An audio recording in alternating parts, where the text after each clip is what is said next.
So let's talk about sex. Mm-hmm.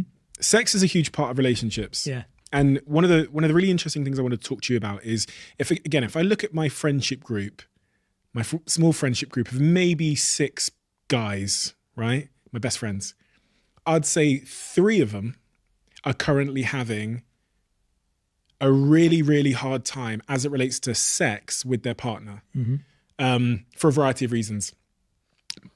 Reason number 1 that I've heard, my partner doesn't like having sex. We have sex once every 3 months.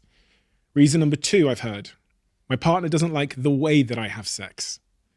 On those first 2 points, I'm horrified, surprised that so many people I speak to are struggling in that department with sex. Yeah. And there's not, the conversation around sex is either non-existent or porn influenced. Yeah. What's your take on sex and what's going on in the world? I'm so glad you brought it up, because I think that because of social media, there's this image that everyone else is having sex and I'm not.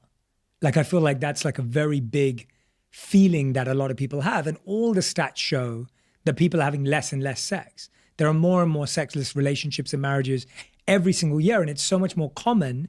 Yet in our groups and online, everyone feels like, oh, they're getting some and they're getting some and they're getting some, but I'm not.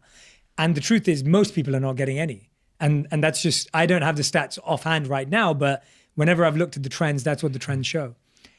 To me, it comes back down to everything we've just been talking about. Sexual chemistry and attraction and connection is all based on how someone feels about themselves.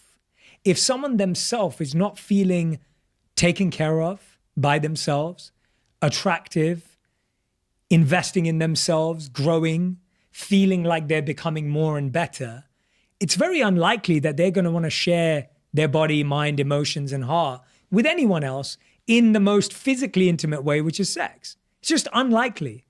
And chances are, if you don't think you're having those conversations you want to have with your partner, where you are being open, where they are working on their values, where we do see each other striving, chances are that you're not going to want to have sex with them either. And so what we're seeing is that the challenge we're having in sex is actually coming from everything else that's going on. That there isn't a sense of growth, joy, purpose. Like, great sex is a byproduct of great connection and intimacy. It's not a replacement for or a source of. If I asked everyone who's listening right now, put your hand up if you've had amazing sex but no connection in a relationship, right? Like, that's been real. We've all used sex as a crutch. We've had relationships where every time we argued we had sex, it solved the problem. Every time something was going wrong, we had sex, it was figured out somehow. And the studies show that the chemicals released during sex make you feel like you're getting closer, even though you're not actually emotionally closer.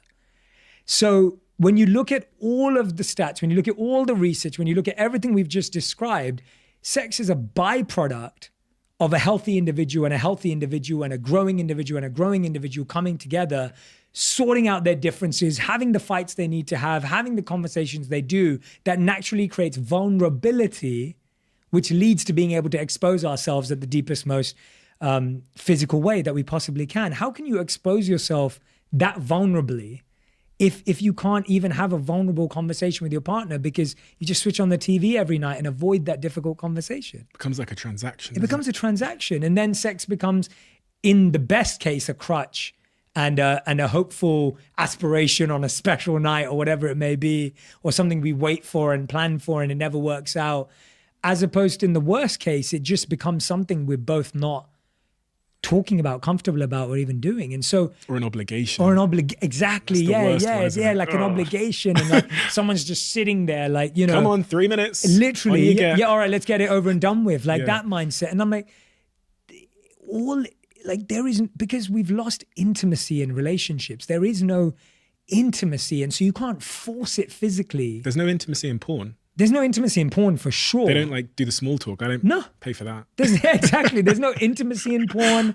There's no, and the problem is, and this is, you know, the book starts with this quote, but it solves this problem very, very neatly and carefully. And it's this idea that the Buddha was once approached and asked, what's the difference between I like you and I love you? Which is a brilliant question. And the Buddha replied, when you like a flower, you simply pluck it.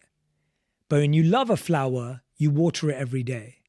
And to me, the one night stand, the porn, the dopamine hit, the release of chemical is the plucking, right? That's what we're all plucking all day long because that's all we can do.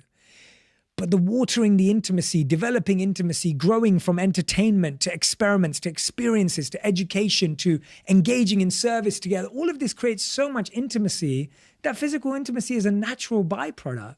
It's not something you have to manage or engineer or manufacture. Like, it's not this separate thing. It's based on how close I feel to you. And the point is, we don't feel close to our partners because we don't do anything that makes us closer every day. Sleeping in the same bed as someone does not make you close to someone. Living in the same house as someone does not make you close to someone.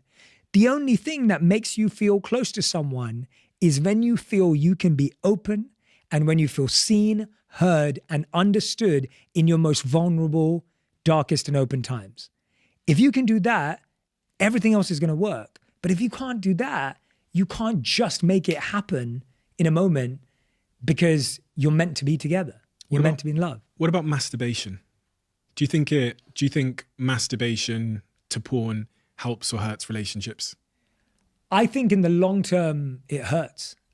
I think it's unhealthy because it's an avoidance and an escape, right? That's the point. It's like, what is it being used as? It's not being used as self-connection or self-understanding. It's being used as escape and avoidance of the actual topic.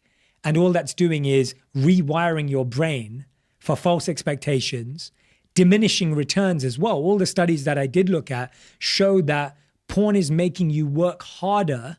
You're going to have to find something more extreme. All the stats that I saw showed that you had to watch more extreme porn to get the same feeling. So the most searched porn and the most watched porn was abusive, sometimes violent, sometimes rough, hardcore. All the search terms were more extreme to get the same feeling because of the diminishing returns of the chemicals that are being released. And so now you're rewiring your brain to not feel as much pleasure from normal sex or more traditional, conventional sex. You're now saying that I'm only going to feel pleasure from sex when it's potentially abusive, violent, somewhat rough, hardcore, whatever else it may be. So I think that's massively unhealthy.